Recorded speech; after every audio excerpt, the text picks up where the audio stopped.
अस्सलाम वालेकुम जी एवरीवन, क्या हाल है आप लोगों के? वालेकुम सलाम सर, अल्लाह का शुक्र, आप सुनाएं। अल्हम्दुलिल्लाह, शुक्र अल्लाह का।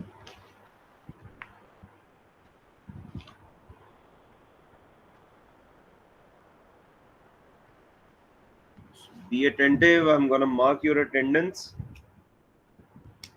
के बाद फिर आफ्टरवर्ड्स एक दो दफ़ा फिर ले लूँगा। ऑनलाइन चुके हैं।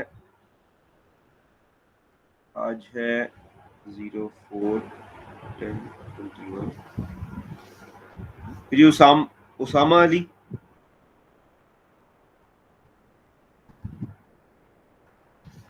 सर इनका भी क्लास के शुरू में मैसेज आया था, मेरा नेट ड्रॉप कर रहा है व्हाट्सएप पर। एमन एमन कमर।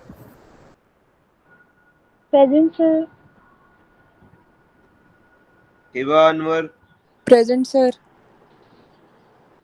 तैयब। Present, sir. बुशरा इनायत। Present, sir. Maheen Tariq.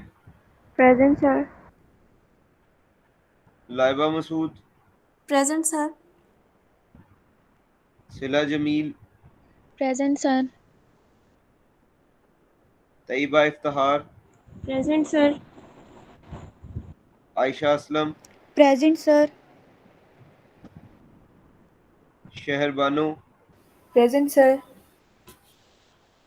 Mohammad Junaid. Present sir. Mohammad Faiz. Present, sir. Ravish Ehsan. Present sir. Shamsa Laraib. Present, sir. Laiba Ikram. Iman Asad. Present, sir. Ali Ali Hammad Ali. Present, sir. Mohammad Usman Khan. Syed Amir Hussain. Present sir. Mohammad Hamza.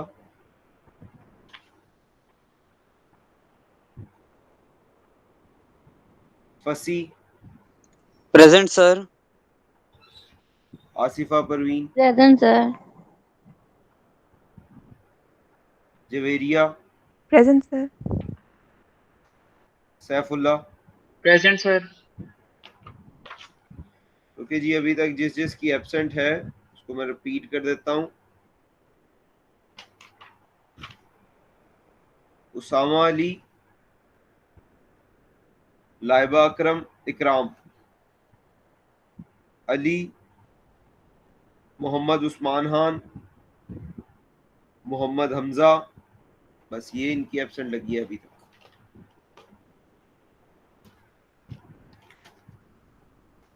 अच्छा, जिसका इंटरनेट इशू कर रहा है या नहीं कर रहा है, एब्सेंट तो है ना?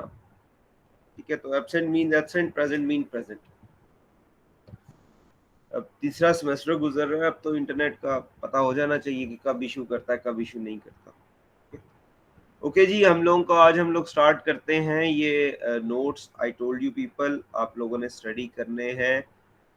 जो पहले नोट्स से इसके बारे में छोटा सा क्विज जो है, oral quiz I will be taking in Friday class, जो कि ऑन कैंपस होगी। ठीक है, छोटा सा क्विज लूंगा, याद रखिएगा इसको, इसके बारे में भी। अच्छा जी, आगे चलते हैं। आज हमारा जो प्रॉपर सेट स्टार्ट होता है। Again this is about, let me share my screen.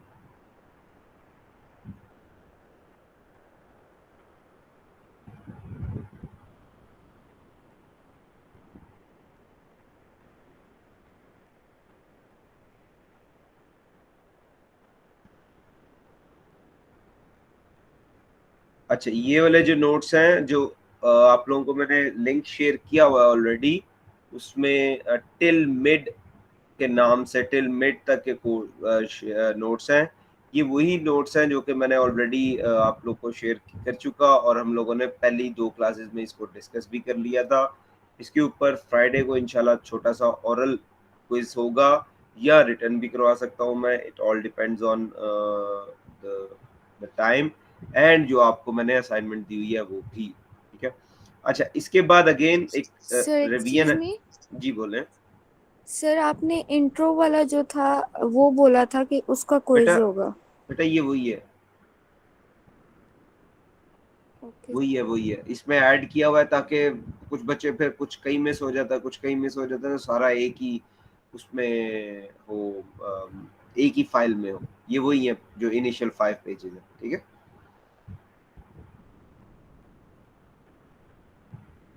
अच्छा जी, हम लोग जो है वो यहाँ से आज से हमारा आज का लेक्चर शुरू हो रहा है। यहाँ से ऑनवर्ड क्विज नहीं होगा, यहाँ से पीछे पीछे वाला क्विज होगा, ठीक है, जो कि इंट्रो ही है वो। Adjustment to initial trial balance, हम लोग जब इन trial balance, again this is revision, हम लोग क्या करते हैं, हम लोग जर्नल एंट्री पास करते हैं, उसके बाद टी अकाउंट्स बनाते हैं, टी अकाउंट्स के बाद ट्रायल बैलेंस एक्सट्रैक्ट करते हैं, ठीक है। ट्रायल बैलेंस जब हम लोग एक्सट्रैक्ट करते हैं तो उसके बाद हम लोग उसमें एडजस्टमेंट करते हैं, ईयर एंड एडजस्टमेंट। तो मेरा क्वेश्चन ये है, हम लोग एडजस्टमेंट करते क्यों हैं? Anyone, why we adjust our accounts?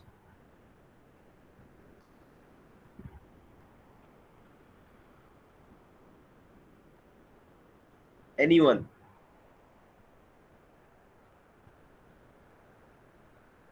Adjustment की थी सर पिछले जी बोले सर एरर को रिमूव करनी।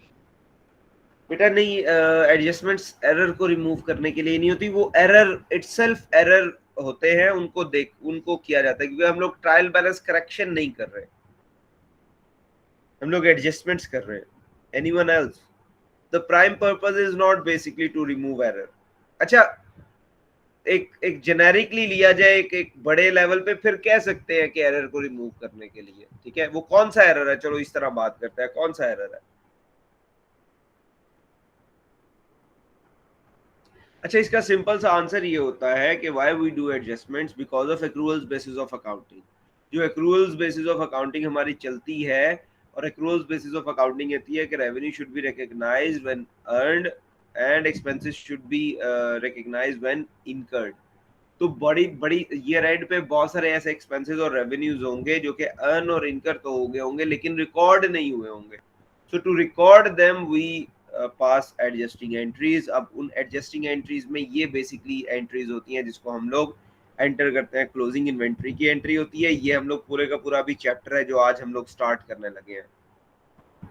उसके बाद डेप्रिसिएशन फॉर द ईयर आती है, ये IAS 16 से हमारी एक एंट्री आती है, ठीक है। उसके बाद एक्रूअल्स एंड प्रीपेमेंट्स हैं, इसकी भी एंट्री आती है, इसको एंटर करते हैं। उसके बाद irrecoverable debts and allowances for doubtful debt, ये रिसीवेबल्स का पार्ट है, ठीक है। फिर इनकम टैक्स हमारा मिड टर्म के बाद का पार्ट है। प्रोविजंस कॉन्टिजेंट लायबिलिटीज शायद हम लोग करें अगर ये मिड टर्म के बाद हुई, और इवेंट आफ्टर रिपोर्टिंग पीरियड। तो ये सारी एडजस्टमेंट करते हैं, ये एडजस्टमेंट करके हम लोग अपना स्टेटमेंट ऑफ फाइनेंशियल पोजीशन बनाते हैं, अपनी फाइनेंशियल स्टेटमेंट्स बनाते हैं। और फाइनेंशियल स्टेटमेंट्स में क्या आता है, the required formats for published company financial statements are provided by IAS 1. This requires the following components to be presented: a statement of financial position, a statement of profit and loss, a statement of profit and loss and other comprehensive income, अगर जैसे कि मैंने class में करवाया था इस तरह हो, a statement of changes in equity, notes to the accounts and statement of cash flows. अच्छा, मजे की बात ये है कि बनाने में जब बनती हैं ये स्टेटमेंट्स, तो सबसे पहले statement of profit and loss बनती है, उसके बाद statement of profit and loss and other comprehensive income बनती है, उसके बाद statement of changes in equity बनती है, उसके बाद स्टेटमेंट ऑफ फाइनेंशियल पोजीशन बनती है, और उसके बाद स्टेटमेंट ऑफ कैश फ्लोज बनती है। लेकिन जब प्रेजेंट करते हैं ना, तो प्रेजेंट इस ऑर्डर में करते हैं, ठीक है। Presentation of the financial statement should be done in this order. आज हमारा जो पहला चैप्टर स्टार्ट होता है दैट इज इन्वेंट्री का, ठीक है। इन्वेंट्री में हम लोगों ने क्या पढ़ना है? Upon completion of this chapter you will be able to क्या करेंगे, record the adjustments for opening and closing inventory. Opening and closing inventory की एडजस्टमेंट रिकॉर्ड करेंगे, जो कि हम लोगों ने पढ़ा है अभी ऊपर ही कि जब trial balance unadjusted trial balance बनता है तो उसमें एडजस्टमेंट करने के लिए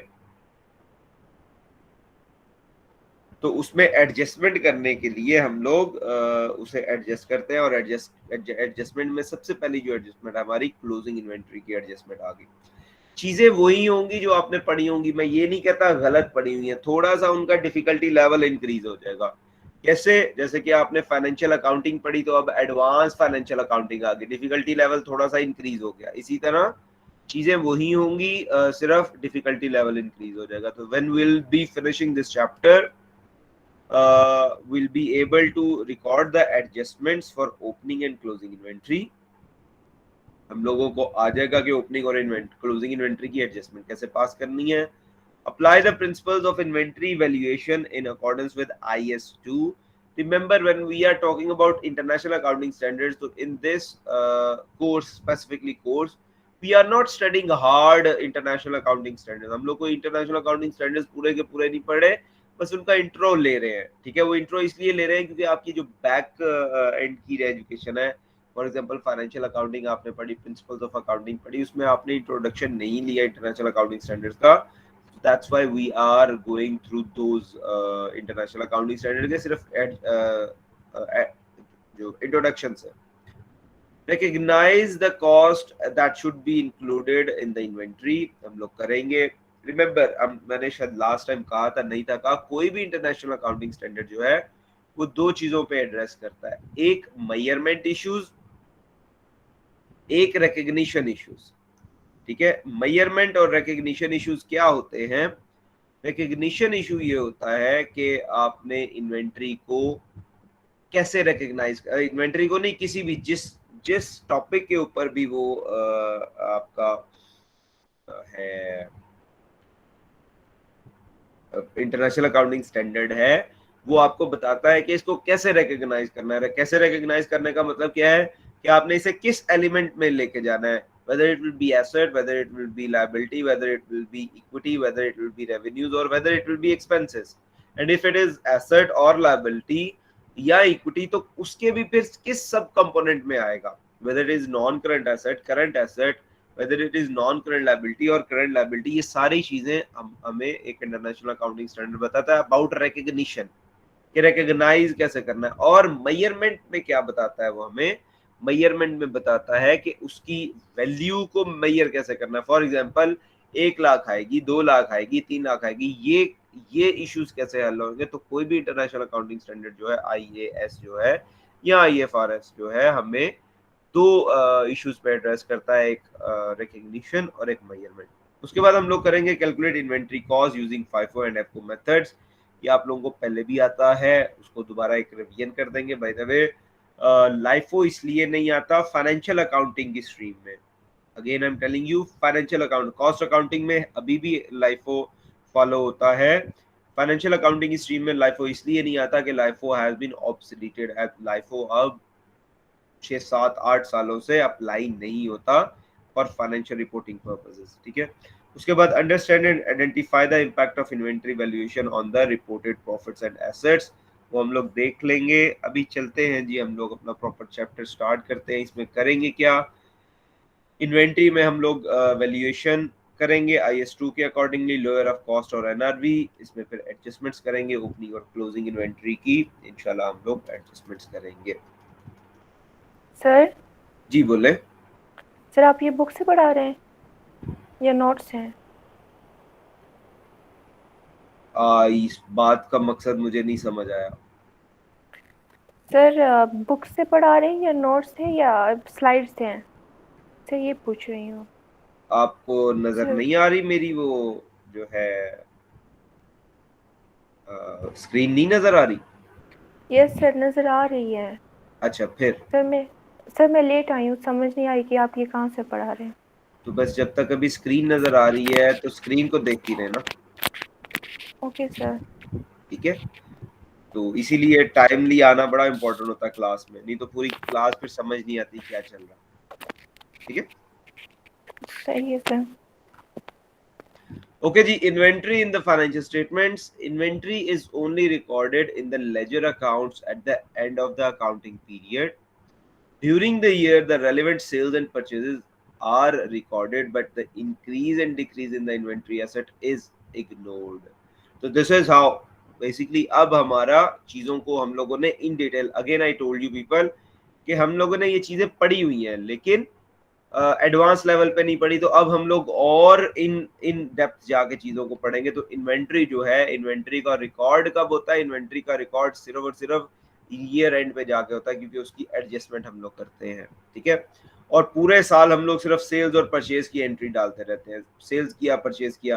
और रिमेंबर, आप लोगों ने पढ़ा होगा पीरियोडिक और परपेचुअल इन्वेंट्री सिस्टम। तो नॉर्मली पीरियोडिक इन्वेंट्री सिस्टम जो होता है उसमें डायरेक्टली COS को अपडेट नहीं किया जाता, ईयर एंड पे अपडेट किया जाता है। The movement in the inventory is only considered on an annual basis. In this way, a business can calculate exactly how much inventory they have used in the year to calculate cost of sales.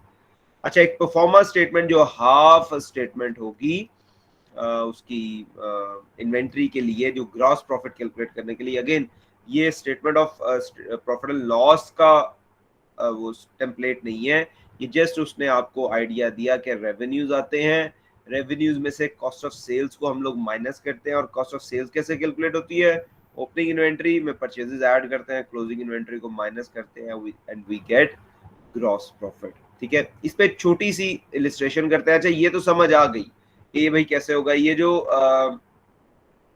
ये reading है इसके अंदर, imagine a business, ये आप लोगों ने खुद से देखनी है, मैं आपको आगे एक्सप्लेन करता हूँ। एक छोटा सा हम लोग कैलकुलेशन करते हैं कि gross profit calculation test your understanding 1 से करते हैं, ठीक है। पीटर बाइज, अगेन इसको मैं दोनों तरीके से आपको करके दिखाऊंगा। एक तो तरीका कर ये है कि जो हम लोग नॉर्मल ये अभी ऊपर परफॉर्मेंस देखे उससे करेंगे, उससे बड़ा सिंपल सा चीजें होंगी, लेकिन उसके बैक एंड पे क्या चीजें चल रही होती है, क्योंकि अकाउंटिंग तो डेबिट एंड क्रेडिट को समझती है, तो वो भी करेंगे। आज बस हम लोग यही करेंगे, इसके अलावा नहीं करेंगे कुछ भी, ठीक है। टेस्ट योर अंडरस्टैंडिंग 1 एक ही हम लोग करेंगे। वो कहता है जी, Peter buys and sells washing machine. Let me open Excel file.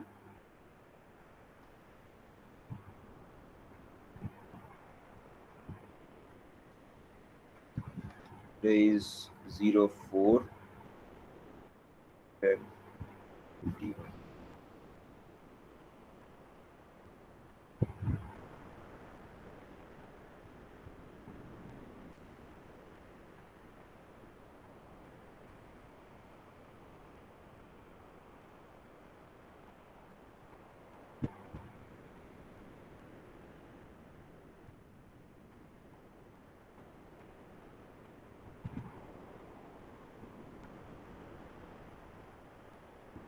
Okay जी, तो वो कहता है Peter buys and sells washing machine.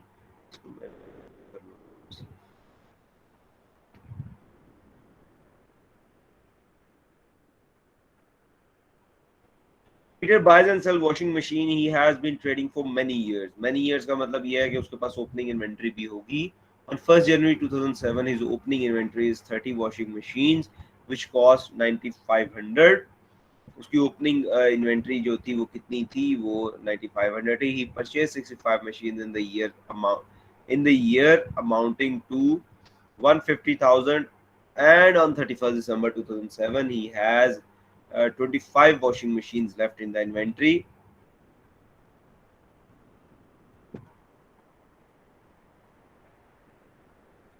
Left in the inventory with a cost of 7,500. Peter has sold 70 machines with a sales value of 215,000 in the year. तो कहता है calculate the gross profit for the year ended 31st December 2007. तो अगर हम लोग normal तरीके से देखें तो हम लोग क्या करेंगे? हम लोग यहाँ पे लिख देंगे रेवेन्यू। रेवेन्यूज कितने आ गए जी? रेवेन्यूज आ गए उसके पास, उसने 2,15,000 की चीजें बेची हैं। So this will be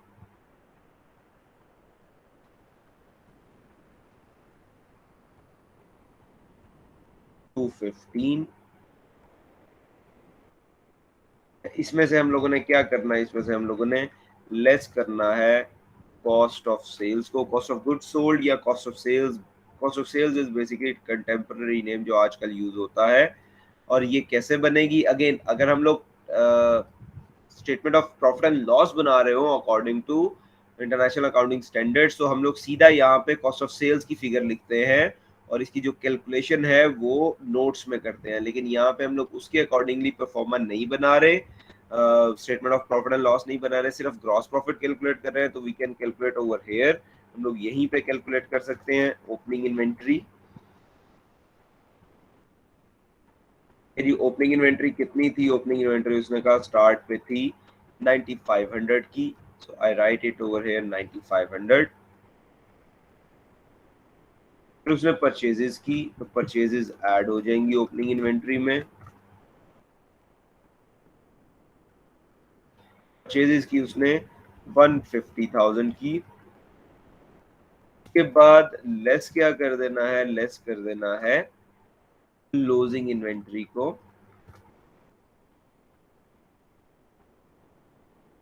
closing inventory कितनी है? क्लोजिंग इन्वेंट्री है हमारे पास 7500 की।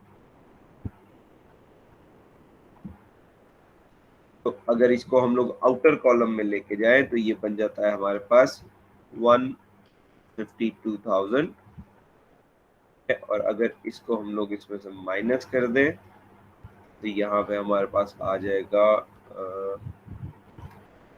That will be 63,000 I guess.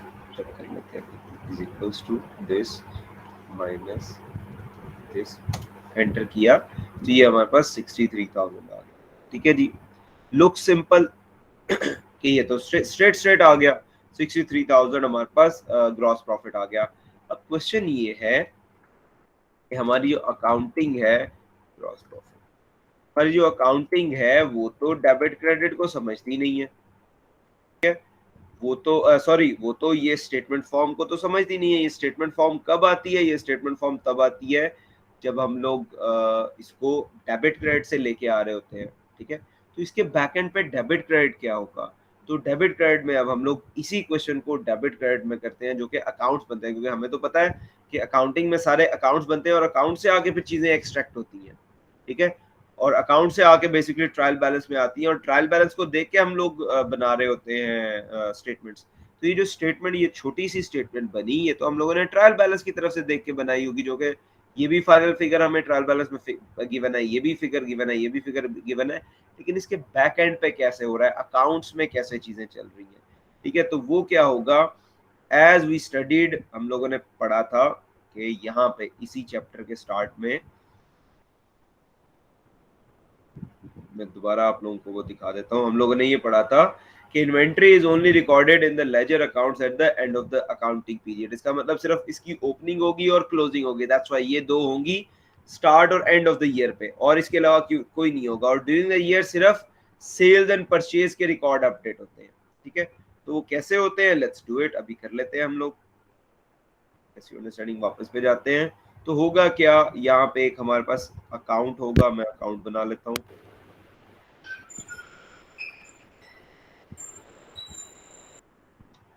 किसी का माइक ऑन है, काइंडली ऑफ कर ले।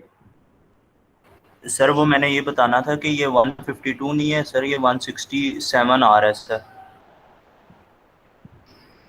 यार ये मैंने नहीं कैलकुलेट किया है, गूगल ने कैलकुलेट करके दिया, जानी इसके एक्सेल ने कैलकुलेट करके दिया। नहीं सर, ये कॉस्ट ऑफ जो सेल्स है ये वाला, ये 9500। सुबह मुंह धोया उठ के? Yes sir. हाँ, तो ये क्या लिखा हुआ है यहाँ पे? अच्छा अच्छा सही है सर, वो मैंने उसे ऐड कर दिया था, ठीक है। इसीलिए कह रहा हूँ, जरा अब देख लेना था। ठीक है, कोई बात है।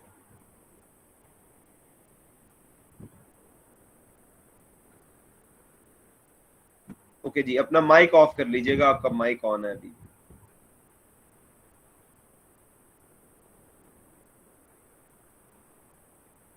किसी का माइक ऑन है? मोहम्मद जुनेद? नहीं, इसका ऑफ ही है, इसका ऑन है।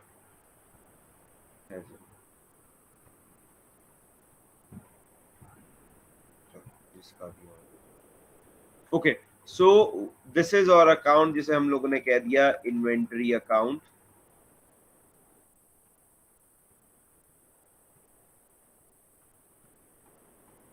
ठीक है जी, ये हमारे पास इन्वेंटरी अकाउंट बन गया।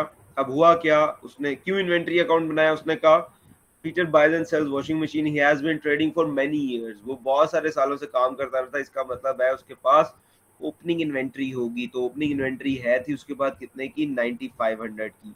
यहाँ पे हम लोगों ने इन्वेंट्री अकाउंट में ओपनिंग बैलेंस लिख लिया और ओपनिंग बैलेंस कितना है, दैट इज 9500। ठीक है जी, यहाँ पे आ गया। अब ये ओपनिंग बैलेंस है, साल का स्टार्ट है। अब क्या हुआ, फर्दर क्या हुआ, वो कहता है he purchase 65 washing machine in the year amounting to 150,000। जब उसने चीज परचेजेस की होंगी, तो अकाउंट बना होगा, परचेजेस का अकाउंट बना होगा, तो यहाँ पे मैं परचेजेस का अकाउंट भी बना देता हूँ। ये परचेजेस का, चूंकि हमें तो उसने पूरे साल की दे दी, यहाँ पे परचेजेस, जब भी परचेजेस की होंगी तो एंट्री क्या हुई होगी, लेट्स सपोज अगर कैश पे की होंगी तो कैश पे एंट्री होगी। एक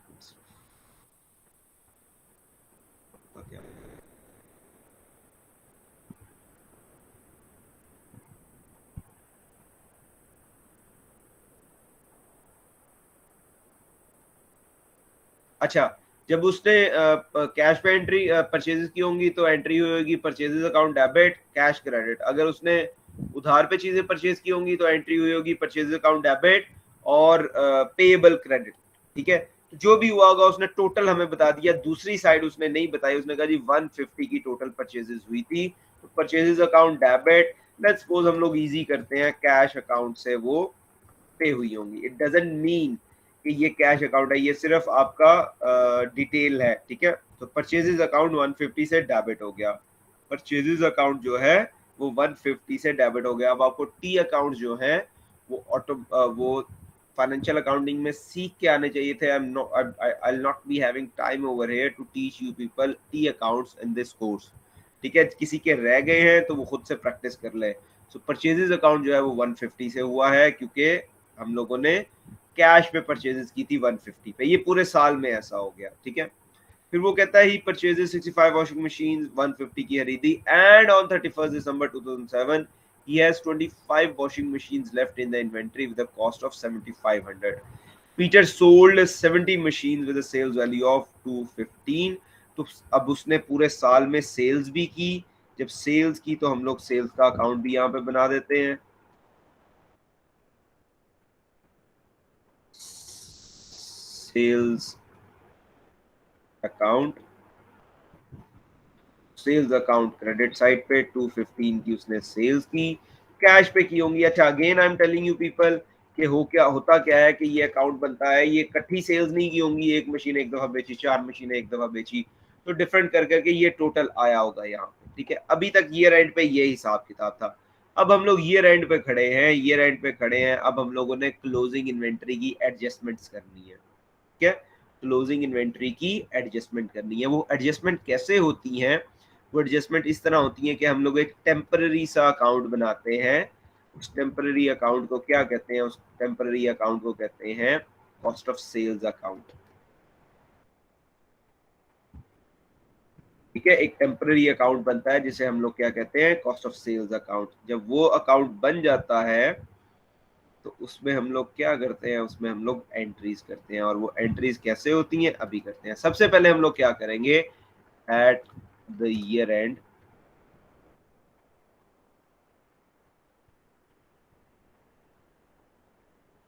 यानी कि 31 दिसंबर 2007 को हम लोग, ये 17 भी हो सकता है, ये 2017 भी हो सकता है, ये 2027 भी हो सकता है, whatever the things. At the year end सबसे पहले हम लोग एडजस्ट करते हैं, एडजस्टमेंट फॉर ओपनिंग इन्वेंट्री।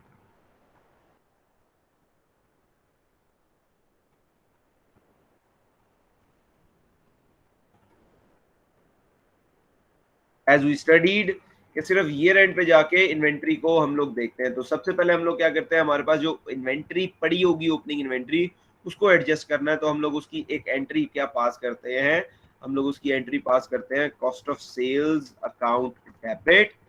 ये बहुत ध्यान से कीजिएगा। ठीक है, ये बहुत सारे लोगों को एंट्री पता नहीं होती कि ओपनिंग और क्लोजिंग इन्वेंट्री की एडजस्टिंग एंट्री कैसे होती है। सो डेबिट हम लोग कर देते हैं कॉस्ट ऑफ अकाउंट को, कॉस्ट ऑफ सेल्स अकाउंट को कितने से, जो ओपनिंग इन्वेंट्री की फिगर होती है उससे, और क्रेडिट कर देते हैं हम लोग इन्वेंट्री अकाउंट को 9500 से। अब इफेक्टिवली ये एंट्री हम लोगों ने की कैसे, ये हम लोगों ने एंट्री क्या पास की, ये एंट्री हम लोगों ने ये पास की कि हम लोगों ने अपना इन्वेंट्री अकाउंट में से ओपनिंग इन्वेंट्री को उठाया, जो कि ओपनिंग इन्वेंट्री का बैलेंस पड़ा हुआ था, और उसे हम लोगों ने कॉस्ट ऑफ सेल्स अकाउंट में ट्रांसफर कर दिया। तो बेसिकली क्या हो रहा है, इन्वेंट्री अकाउंट क्रेडिट हो रहा है, तो क्रेडिट साइड पे 9500 आ गया, और कॉस्ट ऑफ सेल्स जो है वो डेबिट हो रहा है, तो डेबिट साइड पे 9500 आ गया। और क्यों आ गया, क्योंकि इन्वेंट्री अकाउंट क्रेडिट हुआ। तो बेसिकली इस एंट्री से ये वाली जो ये एंट्री थी, इसको मैं आपको कलर कोडिंग भी कर देता हूं ताकि आप लोगों के लिए इजी रहे इसको फिगर आउट करना। तो सबसे पहले हम लोगों ने क्या किया, ईयर एंड पे जाके अब एडजस्टमेंट स्टार्ट होनी है। हम लोगों ने ओपनिंग इन्वेंट्री की एडजस्टमेंट की, हम लोगों ने इन्वेंट्री के अकाउंट में से इन्वेंट्री का अकाउंट बैलेंस निकाला और उसे जाके फेंक दिया कॉस्ट ऑफ सेल्स अकाउंट में। और वो कैसे किया, वो डेबिट किया कॉस्ट ऑफ सेल्स अकाउंट को, cost of sales account debit होगी, और क्रेडिट कर दिया इन्वेंट्री अकाउंट को। ठीक है, अब क्या होगा, अब हम लोग एंट्री पास करेंगे फॉर क्लोजिंग इन्वेंट्री, क्योंकि ईयर एंड है।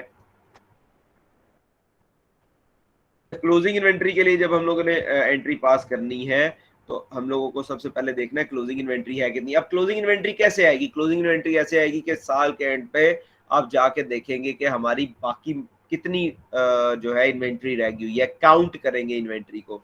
ठीक है, जब इन्वेंट्री काउंट की तो आपको पता लगा 7500 की इन्वेंट्री पड़ी हुई थी, तो हम लोगों ने यहाँ पे एंट्री पास कर दी, डेबिट हम लोग कर देंगे इन्वेंट्री अकाउंट को क्लोजिंग इन्वेंट्री के लिए 7500 से, और क्रेडिट कर देंगे कॉस्ट ऑफ सेल्स अकाउंट को। ये रट्टे से भी काम चल जाएगा, बस रट्टा लगा लो कि पहली जो ओपनिंग इन्वेंट्री की क्लोजिंग इन्वेंट्री है वो जिस तरह है, तो क्लोजिंग इन्वेंट्री की बिल्कुल ऑपोजिट है। लेकिन रट्टा लगाने का फायदा नहीं होगा इस लेवल पे। ठीक है, उसका रट्टा लगाने का क्यों नहीं फायदा होगा इस लेवल पे, कि जब आपको लॉजिक ही नहीं पता कि हो क्या रहा है। ठीक है, तो हो क्या रहा है, सबसे पहले ओपनिंग इन्वेंट्री का जो बैलेंस पड़ा हुआ था वो हम लोग उठा के ले गए कॉस्ट ऑफ सेल्स में, ओपनिंग इन्वेंट्री की एडजस्टमेंट कर दी। अब क्लोजिंग इन्वेंट्री की एडजस्टमेंट कैसे करनी है, क्लोजिंग इन्वेंट्री वो इन्वेंट्री है जो कि अनसोल्ड है, जो आपकी कॉस्ट ऑफ सेल्स में नहीं आनी चाहिए। ठीक है, जो कि आपकी कॉस्ट ऑफ सेल्स में नहीं आनी चाहिए। तो हम लोग क्या करेंगे, कॉस्ट ऑफ सेल्स को हम लोग क्रेडिट कर देंगे 7500 से। क्यों, क्योंकि इन्वेंट्री अकाउंट डेबिट हो रहा है,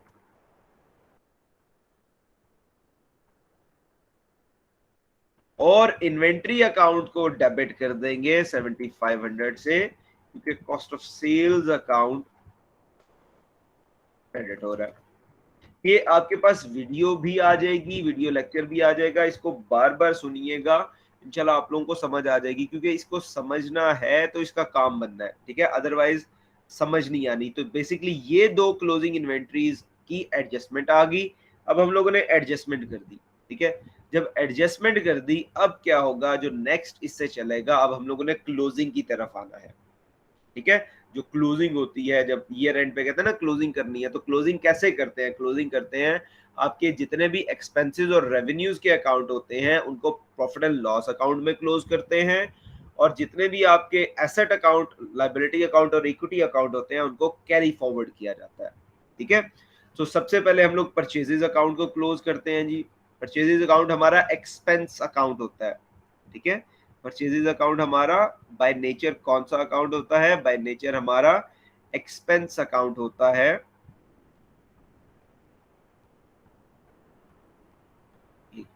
मैं इसको फॉर्मेट कर लूं प्रॉपरली।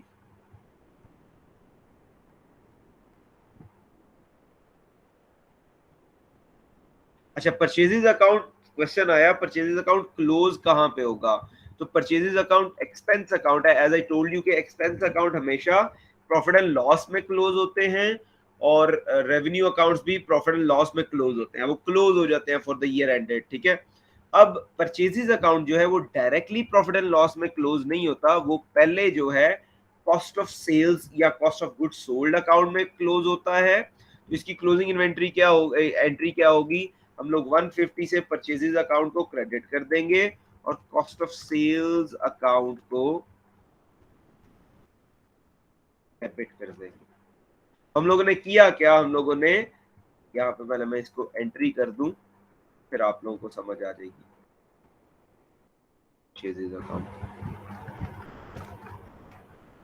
हम लोगों ने किया क्या, परचेजेज अकाउंट में जो बैलेंस पड़ा हुआ था परचेजेज अकाउंट का 150 का, उसको उठा के हम लोग कॉस्ट ऑफ सेल्स में ले गए। और उसको कैसे उठा के कॉस्ट ऑफ सेल्स में लेके जाएंगे, हम लोगों ने परचेजेज अकाउंट को क्रेडिट कर दिया और डेबिट कर दिया कॉस्ट ऑफ सेल्स अकाउंट को। मैं यहाँ पे आपकी ईज के लिए क्लोजिंग एंट्रीज लिख भी देता हूँ। वैसे क्लोजिंग एंट्रीज लिखी नहीं जाती, ठीक है, क्लोजिंग इन्वेंटरीज कहीं पे भी लिखी नहीं जाती, लेकिन आपकी ईज के लिए मैं यहाँ पे लिख देता हूँ।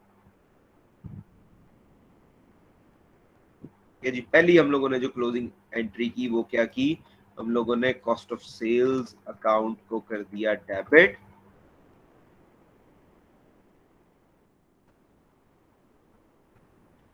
$150,000 से, और क्रेडिट कर दिया परचेज अकाउंट को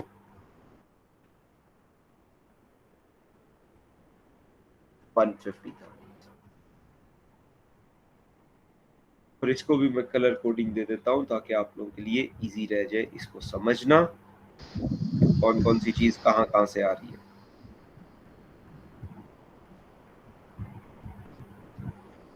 ठीक है जी, पहली तो हम लोगों ने, यानी किसी का माइक ऑन हुआ है, काइंडली ऑफ कर लो।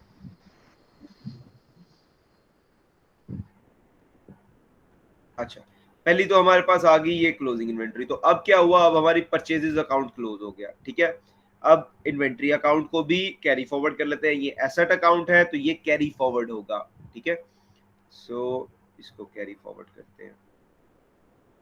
अच्छा जी, यहाँ पे कितना आ जाएगा, यहाँ पे आ जाएगा is equals to 9500 plus 7500, enter किया तो 17,000, यहाँ पे भी 17,000 हमारे पास आना चाहिए। आपके पास जो बैलेंस कैरी फॉरवर्ड, या आप जो भी पढ़ते थे, कैरी फॉरवर्ड पढ़ते थे, कैरी डाउन पढ़ते थे, आई डोंट माइंड, इसको और आसानी करता हूं मैं, यहाँ पे आपके लिए क्लोजिंग बैलेंस लिख देता हूँ ताकि आप जो भी balance brought forward brought down लिखते थे, यू कैन राइट इट।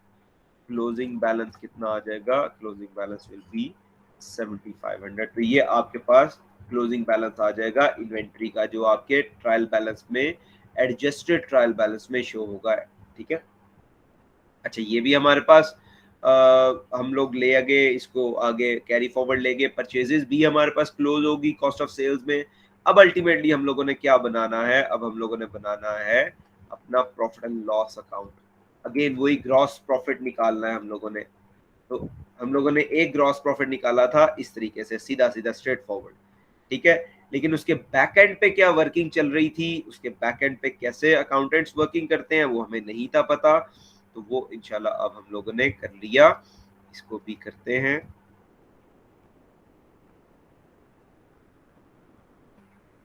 इसको मैं कर देता हूं डिलीट, और ये हमारे पास आ गया profit and loss account. Remember, ये अकाउंट है, ये स्टेटमेंट नहीं है, ठीक है। ये बैक एंड, ये कहीं पे रिपोर्ट नहीं होता, ठीक है, ये सिर्फ बैक एंड पे चल रहा होता है, बैक एंड पे कैलकुलेशंस के लिए। अच्छा, प्रॉफिट एंड लॉस अकाउंट आ गया। अब हम लोगों ने क्या करना है, प्रॉफिट एंड लॉस अकाउंट में सबसे पहले सेल्स आ जाती है, सेल्स को क्लोज करते हैं, ठीक है। सेल्स को क्लोज कैसे करेंगे, 215 यहाँ पे आ गया, 215 यहाँ पे आ गया। जो भी क्लोजिंग इन्वेंट्री होती है, जितनी भी इन्वेंट्री क्लोजिंग एंट्रीज होती हैं, उनको कैसे क्लोज करते हैं हम लोग, सेल्स को प्रॉफिट एंड लॉस में क्लोज करेंगे। कैसे, प्रॉफिट एंड लॉस अकाउंट को क्रेडिट कर देंगे 215,000 से, क्योंकि सेल्स अकाउंट को हम लोग डेबिट करेंगे, और सेल्स अकाउंट को हम लोग डेबिट कर देंगे। ये जर्नल एंट्री नहीं है, ठीक है। अगर आप लोगों में से किसी को ये क्वेश्चन ज़हन में आए कि सर ने तो कहा था सेल्स कभी भी डेबिट नहीं होती, ठीक है, तो वो जर्नल एंट्री के लिए कहा था, वो क्लोजिंग एंट्रीज के लिए नहीं था कहा, ठीक है। सो क्लोजिंग एंट्री में जब हम लोगों ने क्लोज करना होता है तब हम लोग करते ही करते हैं। ये हमारे पास क्या हो जाएगा, डेबिट हो जाएगी सेल्स अकाउंट,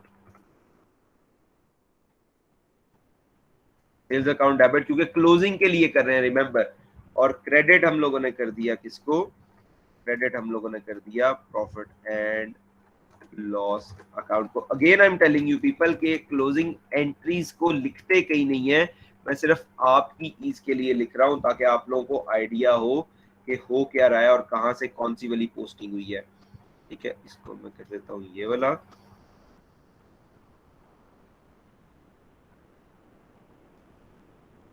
और यहाँ पे मैंने इसको कर दिया। ठीक है, अब हमारे पास प्रॉफिट एंड लॉस में देखो सेल्स अकाउंट हुआ क्या सबसे पहले, अब जरा थोड़ा सा फिर सिस्टमैटिकली चलते हैं। हुआ क्या, सबसे पहले इन्वेंट्री का अकाउंट हम लोगों ने ओपन किया।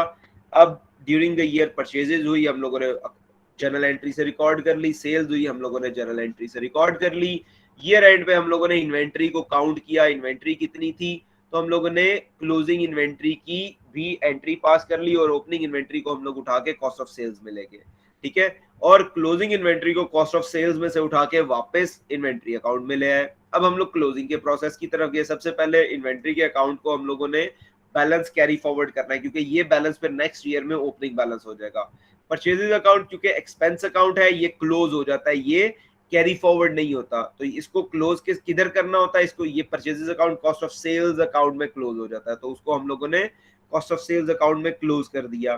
फिर सेल्स अकाउंट जो है वो प्रॉफिट एंड लॉस अकाउंट में क्लोज होता है, तो हम लोगों ने सेल्स अकाउंट को भी प्रॉफिट एंड लॉस में क्लोज कर दिया। अब अल्टीमेटली हम लोगों ने प्रॉफिट एंड लॉस निकालना है। वो कैसे निकलेगा? वो तब निकलेगा जब हमारी सीजीएस का फाइनल बैलेंस आएगा, क्योंकि सेल्स तो हमारी आ चुकी, सीजीएस का फाइनल बैलेंस कैसे आएगा? सीजीएस का फाइनल बैलेंस निकाल लेते हैं। दिस विल बी 159,000, यहाँ पे भी 159,000। ठीक है, अब कौन सी साइड बड़ी है, कौन सी साइड छोटी है? बेसिकली हम लोगों की ये वाली साइड छोटी है, और कितने से? 152,000 से। तो ये 152,000 हम लोग उठा के ले जाएंगे कहां पे? प्रॉफिट एंड लॉस अकाउंट में।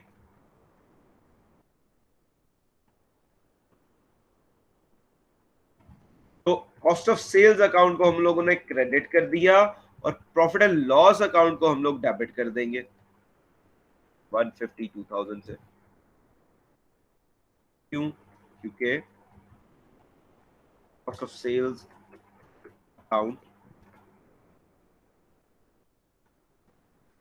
आपका डेबिट हो रहा है। अब इसकी again I am telling you people, closing entries नहीं लिखते। I am continuously telling you people कि क्लोजिंग एंट्रीज नहीं लिखते। ये सिर्फ और सिर्फ आपके अपने पास होता है कि आपने कैसे क्लोज करना है।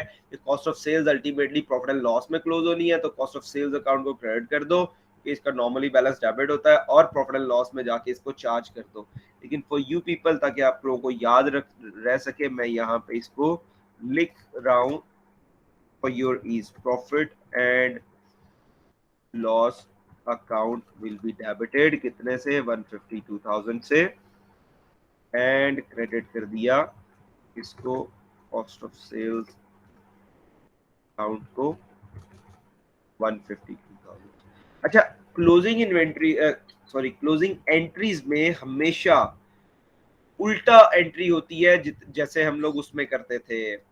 जो जर्नल एंट्रीज में एंट्री होती है उससे बिल्कुल ऑपोजिट एंट्रीज होती है क्लोजिंग एंट्रीज में, क्योंकि हम लोगों ने क्लोज करना होता है अकाउंट्स को। अब देखिए, कॉस्ट ऑफ सेल्स अकाउंट भी खत्म हो गया। अब हम लोग अपने प्रॉफिट एंड लॉस अकाउंट को क्लोज करते हैं, ताकि हमें पता लग सके कितना प्रॉफिट है, कितना लॉस है। सो ये साइड हमारी जो है, क्रेडिट साइड हमारी बड़ी है 215,000। यहाँ पे भी 215,000 ले आएंगे। अब होगा क्या, जब बैलेंसिंग करेंगे तो अगर तो क्रेडिट साइड पे कोई बैलेंस आ रहा होगा, ठीक है, अगर तो क्रेडिट साइड पे कोई बैलेंस आ रहा होगा तो that means that is loss. यहाँ पे लॉस रिपोर्ट होता है, ठीक है, ये लॉस वाला होगा। अगर क्रेडिट साइड पे कोई बैलेंस आ रहा होगा, और अगर डेबिट साइड पे कोई बैलेंस आ रहा होगा तो दैट मींस प्रॉफिट। अभी इस वक्त हमारा जो है वो पहले मैं इसको बैलेंस लिख देता हूँ, फिर उसके साथ उसकी डिस्क्रिप्शन लिख दूंगा। अभी जो है हमारे पास डेबिट साइड पे आ रहा है इसका, जी समवन रेज हैंड,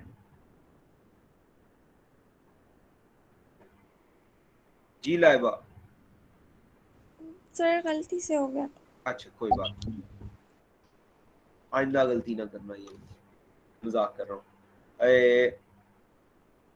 अब जो बैलेंस आ गया वो कितना आ जाएगा, दैट विल बी 63,000 और this is your gross profit. Again I am telling you people के अगर डेबिट साइड पे कोई बैलेंस आता है तो वो प्रॉफिट है, अगर क्रेडिट साइड पे कोई बैलेंस आएगा तो वो लॉस है। और इसकी लॉजिक क्या है यार, logic is very simple.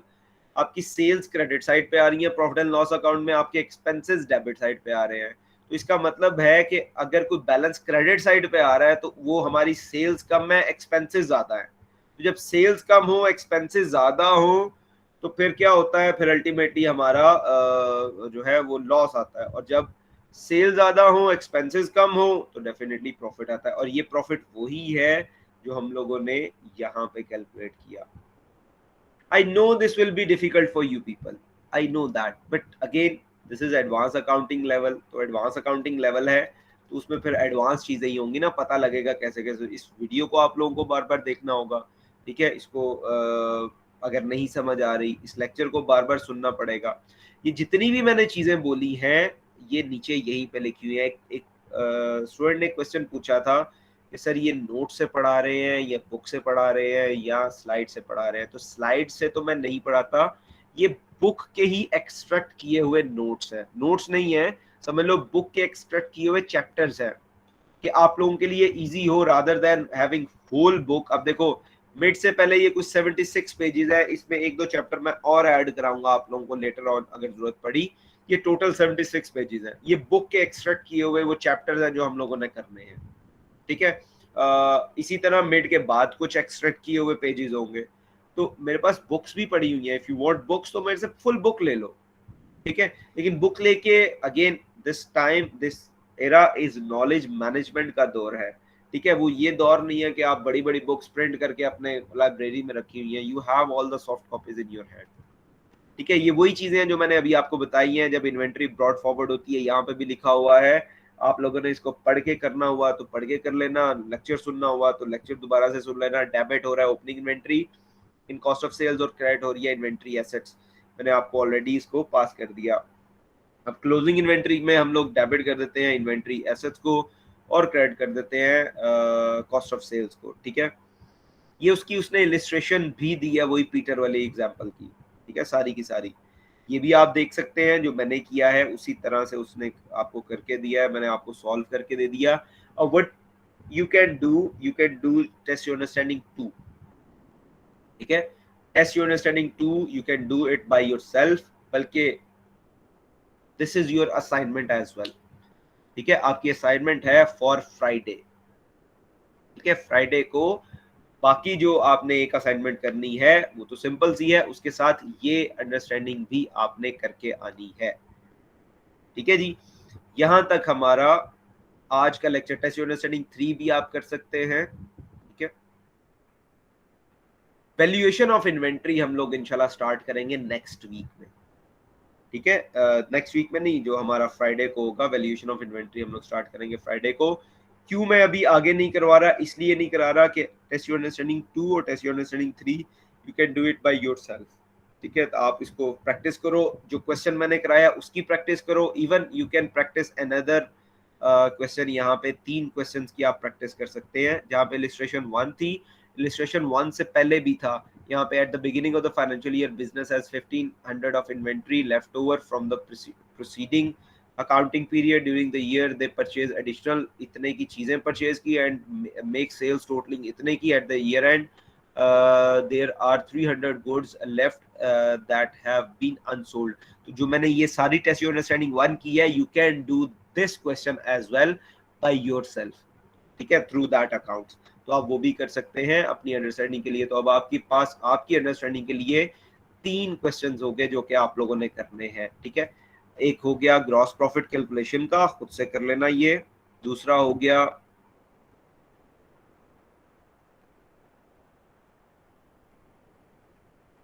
Test your understanding 2 का। चलो मैं ये जो अभी मैंने कहा है कि ये असाइनमेंट आपने सबमिट करानी है टेस्ट योर अंडरस्टैंडिंग 2 की, मैं ये नहीं करता ताकि आप लोगों पे प्रेशर ना आए, ठीक है। जो एक असाइनमेंट दी है वही काफी है, ताकि उसका क्विज भी होना है और नोट्स का भी क्विज होना है, तो प्रेशर ना आए, ठीक है। और टेस्ट योर अंडरस्टैंडिंग 3 ये आप लोगों ने खुद से प्रैक्टिस करने हैं, लेकिन अल्टीमेटली इस पूरे चैप्टर का क्विज तो होगा। वो कब होगा? जब हम लोग जुम्मे को इसको फिनिश करेंगे, उससे नेक्स्ट में इसका क्विज करेंगे, ठीक है जी। अभी कोई क्वेश्चन है किसी को तो पूछ लो। मैं खुद नहीं आगे चल रहा, इसलिए नहीं चल रहा कि अगर मैं स्पीड से, ऑनलाइन क्लासेस में नॉर्मली स्पीड ही होती है, ज़्यादा स्पीड होती है, आप लोग क्वेश्चन नहीं पूछ रहे होते, दूसरे एंड पे आप लोग सोए पड़े होते हो, तो उस चक्कर में फिर जो है वो आप लोगों की तरफ से कम इंट्रैक्शन होता है, ना गपशप लग सकती है, तो ज़्यादा कोर्स कवर हो जाता है। तो उतना कवर करेंगे जितना आप लोग कर सको। कोई क्वेश्चन है, कोई बात है तो पूछ लो, नहीं तो फिर क्लास एंड करते हैं। जो लेट आए हैं, जो लेट आए हैं उनकी अटेंडेंस तो नहीं लगने वाली, उसके अलावा कुछ पूछ लो। सर हाँ बोलो। सर आपने क्लास में पूछा था मैं मंडे को प्रेजेंट या आप रिकॉर्डिंग में चेक कर सकती, ट्यूसडे को एब्सेंट थी। अच्छा, ट्यूसडे को? जी सर, ट्यूसडे मतलब ट्यूसडे को जो क्लासेस हुई थी। बेटा ट्यूसडे को तो मेरी क्लास ही नहीं थी हुई ना। सर मैं मतलब मंडे की बात कर रही हूँ कि उसमें प्रेजेंट थी। तो मंडे को आप प्रेजेंट थी? जी सर। तो आपका नाम क्या है? बुशरा इनायत। क्या? बुशरा इनायत। बेटा बुशरा, मैंने मंडे को सबकी प्रेजेंट लगा दी हुई है, पहली क्लास की, ओके सर, सिवाय थैंक यू। उस्मान खान के, क्योंकि उस्मान खान सेकंड में भी नहीं था और थर्ड में भी नहीं है, आज भी नहीं है, सही है सर, थैंक यू। ठीक है। पहली क्योंकि क्लास का इंटरनेट का इशू था, तो सारों की मैंने प्रेजेंट लगा दी है। हाँ जी, इसके अलावा किसी को कोई तकलीफ, कोई सवाल तो पूछ लो। सर वो पूछना था कि सर आपने टेम्पलेट्स दिए हैं, उसमें सिर्फ 3 स्टेटमेंट्स के आपने भी टेम्पलेट शेयर किए हैं, तो सर वही लिखनी है सिर्फ? मैं चौथे का भी आज कर दूंगा, ठीक है। Okay sir. सर असल में थोड़ी सी चीज़ें थी इस तरह, सर प्रॉपर्टी का अपना सर इवेल्युएशन टर्म थी, ये थोड़ी न्यू है, हमने ये पहले पढ़ी नहीं थी जी। तो फिर क्या करना है उसको? सर। मतलब आपसे इंशाल्लाह इसी वीक में सीखेंगे सर। ये सर एक टाइम की gains and property revaluation simple ये, पर अगर आप एक बार इनके ऊपर नजर गवा दें। बेटा वो आएंगे अभी, ठीक है, अभी रट्टा लगा लो। सही सर। ठीक है, देखो जो मैंने आपको टेम्पलेट्स दिए हैं ना, मैंने क्लास में भी एक्सप्लेन करने की कोशिश की थी। ये टेम्पलेट्स देने का मकसद, ये पर्पस ये था कि ये वाली स्टेटमेंट्स आप लोगों को बनानी आनी चाहिए थी फाइनेंशियल अकाउंटिंग तक। नहीं आई कोई बात नहीं है, लेकिन एटलीस्ट यहां से आपको आइडिया हो कि हम लोग जितनी भी अकाउंटिंग कर रहे हैं उसका फाइनल गोल क्या है। वो फाइनल हम लोगों ने वो टेम्पलेट्स बनाने हैं, तो टेम्पलेट्स एकदम वो रट्टा लगा लो अभी। उसमें लॉजिक अभी ढूंढने की जरूरत नहीं है, लॉजिक हम लोग करेंगे जब इंटरनेशनल अकाउंटिंग स्टैंडर्ड 16 करेंगे तो। Okay sir. ठीक है। हाँ जी, कोई और क्वेश्चन किसी को? सर मैंने 8:20 पे क्लास ज्वाइन की थी, मैं मेरी आंख लेट खुली थी, तो मेरी अटेंडेंस नहीं लग सकती? अच्छा, आपने सच बात बताई है कि आंख लेट खुली है, तो मैं अटेंडेंस लगा देता हूँ। अब आपकी लगाई है तो बाकी जो लड़के होंगे उन्होंने कहना लो भाई लड़कियों की लगा देता है, लड़कों की नहीं लगाता, तो फिर उनकी भी लगा देता हूँ। पर सच थैंक यू सच सर। बताओ, सच सच बताना लेट क्यों आए हो? एक तो उसामा अली की एब्सेंट लगी हुई है, वो अभी भी एब्सेंट है। सर इनका माइक का इशू है, प्रेजेंट तो अभी है, पर ये कहा था मेरा माइक खराब है। यार इसका इसलिए फिर नहीं लगा सकता क्योंकि तीसरा सेमेस्टर ऑनलाइन गुजर रहा है, ठीक है। तो माइक का इशू, ये सारे इशू सॉल्व करने हैं, ठीक है। इनको बता दीजिएगा कि ये सारे मामला सॉल्व करके क्लास अटेंड करनी है, तो इनकी तो लगेगी एब्सेंट अभी भी, ओके सर। ठीक है। ये टेक्निकल इशू सॉल्व करने हैं। अच्छा जी, अली। सर मैं 8:13 पे आया था सर, वो मेरी भी आंख नहीं खुली थी, अलार्म नहीं बजा था। अच्छा ठीक है, लगा देता हूँ भाई, प्रेजेंट आपकी भी लगा देता हूँ। मोहम्मद उस्मान खान, मोहम्मद उस्मान खान सर ये ये absent अपना है, ये एब्सेंट है सर कंटिन्यूअसली। ठीक है। मोहम्मद हमजा, जी सर 8:14 पे ज्वाइन की थी, वो सिस्टर को यूनिवर्सिटी छोड़ने गया हुआ था। अच्छा कौन सी यूनिवर्सिटी में पढ़ती है? एज यूनिवर्सिटी सर। यार उसे को मेरे टीचर भी मुझे नहीं लगाने, मेरी एब्सेंट लगा देते हैं, छोड़ते नहीं है मुझे भी। नहीं सर लेट आंख खुली थी तो आइंदा नहीं होगा। चलो लगा दिया, इन 3 लोगों की लगा दिया। इसका मतलब ये नहीं है कि सर। जिनकी लेट आंख खुलेगी तो उनकी प्रेजेंट लग जाएगी। यार लास्ट चांस दे रहा हूँ, ठीक है। टेक केयर, इंशाल्लाह मैं आज शाम तक ये लेक्चर शेयर कर दूंगा, ठीक है। Okay sir. ओके जी, अल्लाह हाफिज। अल्लाह हाफिज़।